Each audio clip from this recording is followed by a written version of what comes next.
Umang, you made the very controversial statement that marketing is the new finance. Apart from the fact that all the marketeers here are thinking about when their salaries will match those investment banker bonuses, could you expand a little bit on that for us? So, in my role, I have the privilege of meeting with great CMOs, amazing agencies, and also dealing with C-level executives in the boardroom, right? CIOs, CEOs, CFOs, right? And traditionally, when you spoke to them about how I could help, how technology could help you with brand acquisition, and we could improve your marketing, and we could help you with conversions or with retention, it all sounded like English, right? And they said, marketing is full of faff, and, some campaigns work, some don't. I spend a lot of money. My cost of acquisition is going up.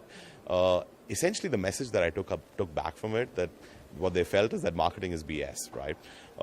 And that's what I had on my slide this morning. But over the last 2 years, right, you've seen a shift. A bank that was traditionally guarded and would never engage on social because on the fear of having a run on the bank, today allows you to log into that bank using a social application on a third-party website or a third-party site, right? So that's a big change. You see conversations changing where investments into digital today have come to about 10% on an average. There are some brands that are even going as high as 25 to even 30% in India. So people are doing this because they're seeing an ROI. They're seeing the ability to measure. They're seeing the ability to tweak campaigns. They're seeing the ability to, work their metrics, whether it's about acquiring customers or converting them or retaining them.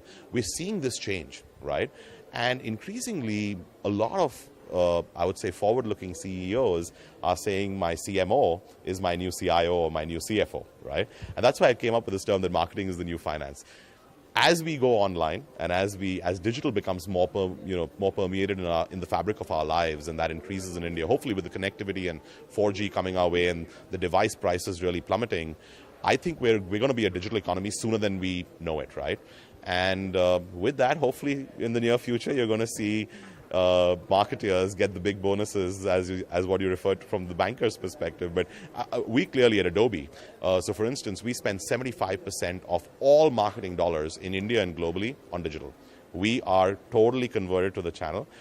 We do all our conferences online. We do a lot of stuff on the digital stream. So I can clearly tell you that our CMO at Adobe is considered the CFO. Okay, one very quick question about Adobe. Martin Sorrell coined the term frenemy for Google back in the day when they were still figuring out, agencies were still figuring out digital. Today with a suite of products on the creation side with the Creative Cloud and now on the marketing side with the Marketing Cloud, is Adobe the new frenemy on the block for agencies? So I would think Adobe is the biggest friend of the agencies. Let me frame it this way. I'll tell you why, right? I'm not saying it just to sound good. Frenemies is a term when you don't know what the other guy's strategy is going to be, right?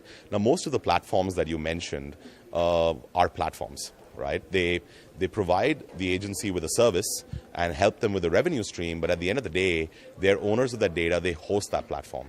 Adobe is not that. We're a technology company, right? So we're a technology company that works with the largest agencies across the globe. WPP is a huge partner. Publicis Group is a huge partner. Sapient, Razorfish, a slew of agencies across the globe wherein we are working with them to use this technology to power their digital brands for their customers. Almost every single sale that we make to a large brand, we power this for about 15,000 global brands, globally and in India.